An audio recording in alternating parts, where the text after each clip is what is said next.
এই হালদিবাৰী অঞ্চলৰ ৰাইজে যি এই বহাগ বিহুৰ দিনটিত বহাগী মেলাৰ যি উৎসৱ অনুষ্ঠিত কৰিছে তালৈ আহিলোঁ, ৰাইজৰ লগত মত বিনিময় কৰিলোঁ। খুব ভাল লাগিলে।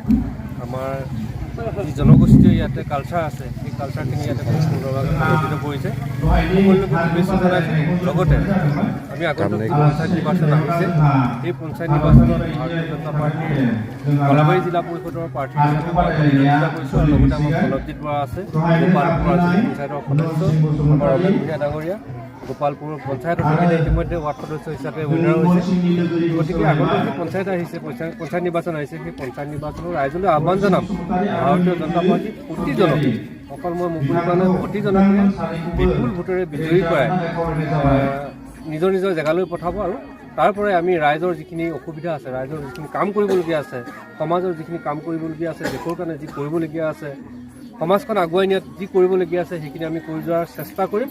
আৰু এই অঞ্চলৰ যিখিনি ৰাস্তা পদূলি অলপ বেয়া হৈ আছে, সেই ৰাস্তা পদূলিখিনিও আমি ভাল কৰি দিয়াৰ এটা চিন্তা চৰ্চা মনত ৰাখি এই অঞ্চলৰ ৰাইজৰ উন্নতি কামনা কৰিছোঁ।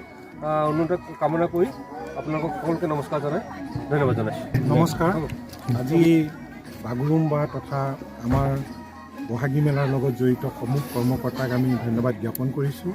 আমি গোপালপুৰ গাঁও পঞ্চায়তৰ AP মেম্বাৰ হিচাপে মনোনীত প্ৰাৰ্থী ভাৰতীয় জনতা পাৰ্টি দলৰ। আমি আশা ৰাখিছোঁ পঞ্চায়তৰ পৰা আমি যিখিনি কৰণীয় কাম আছে, সেইখিনি কৰণীয় কামখিনি আমি সফলভাৱে ৰূপায়ণ কৰিম এই অঞ্চলত। আৰু এটা জাতীয় জীৱনৰ বুৱতী হৈছে সংস্কৃতি। এই সংস্কৃতিৰ অবিহনে এটা জাতিয়ে নিজৰ স্থিতি দেখাব নোৱাৰে।